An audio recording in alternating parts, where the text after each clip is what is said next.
Even before the First World War ended, there was a great need to commemorate those who had fallen, of course. Men had fought and died in numbers and in thousands had no known graves. In 1920, one army chaplain came up with an idea that would create a symbol of remembrance for all of the lost men. Natalie Graham has the story. At the west end of the nave of Westminster Abbey is the grave of the unknown warrior. But for many, the story of the unknown warrior is itself unknown. How did this one person come to represent all those who died? To find out the answer, we have to go back to the First World War and meet a curate from Folkestone. The year war began, the Reverend David Railton was living in the Kent town. He saw young men destined for the battlefields flooding into the area. By January 1916, David was himself on the Western Front, witnessing death and injuries on a scale never seen before.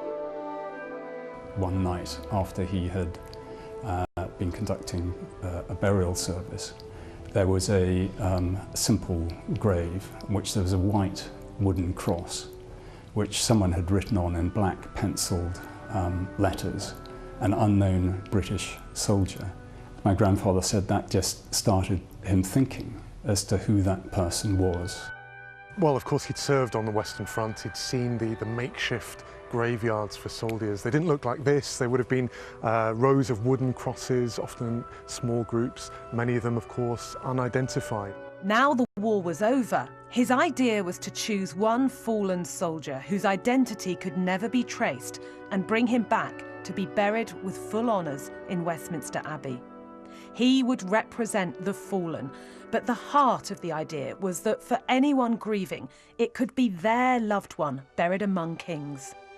A chaplain was given the task of taking the teams out, bringing bodies from all across the battlefields that the British Army had fought in. And then they were draped in flags for Brigadier General Wyatt to come and to choose one of the bodies by laying his hand on it. And that was the body that then made that famous journey back to Westminster. On the morning of the 10th of November, the body was taken from the castle in Boulogne to HMS Verdun. The coffin was piped aboard and laid on the quarterdeck, guards posted with heads bowed. In Dover, crowds were waiting as the unknown warrior came home. Hundreds of thousands crowded into the streets to catch a glimpse of the coffin. And just as David Railton had hoped, many were comforted. This could be their loved one. The Reverend David Railton was an inspirational clergyman from Kent who could not and would not forget the men he'd left behind on the Western Front. And so he found a way to bring them all home.